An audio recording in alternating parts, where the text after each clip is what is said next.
we're back for day 2, Tuesday for social studies. Yesterday we talked a lot about, really that history spanned all the way from Genesis all the way to Joshua.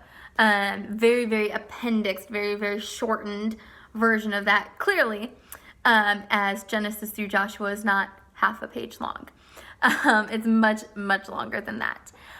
So at that point we left off where Joshua had gotten them to the promised land. They were going to take it over.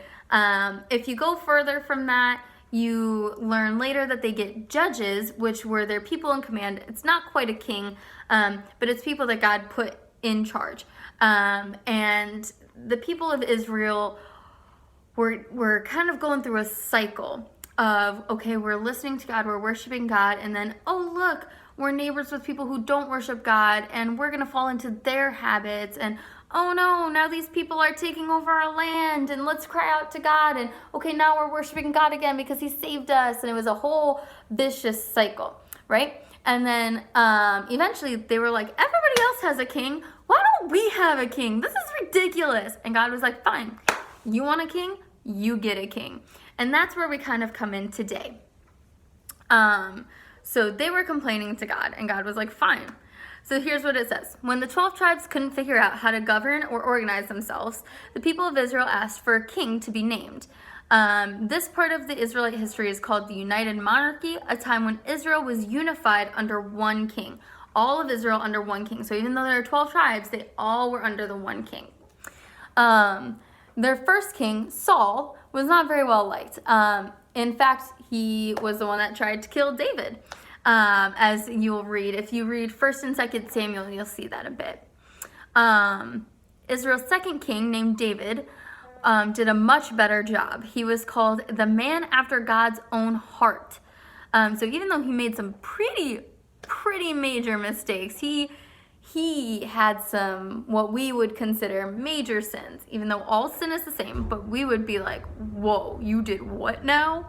But even with that, he was considered a man after God's own heart. And he was well known for his devotion to Yahweh and his beautiful music that he played on the harp.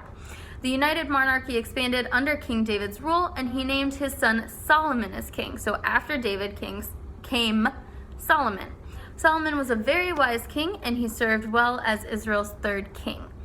After Solomon, though, Israel's leadership weakened. It wasn't as great. The Israelites argued about who should rule Israel after Solomon, and the civilization split into 2 kingdoms. This part of Israelite history is called the divided monarchy, and the 2 kingdoms were called Israel and Judah. So instead of just Israel, all is one, you have Israel and Judah. Which, if you didn't know, Judah is the name of a tribe of Israel.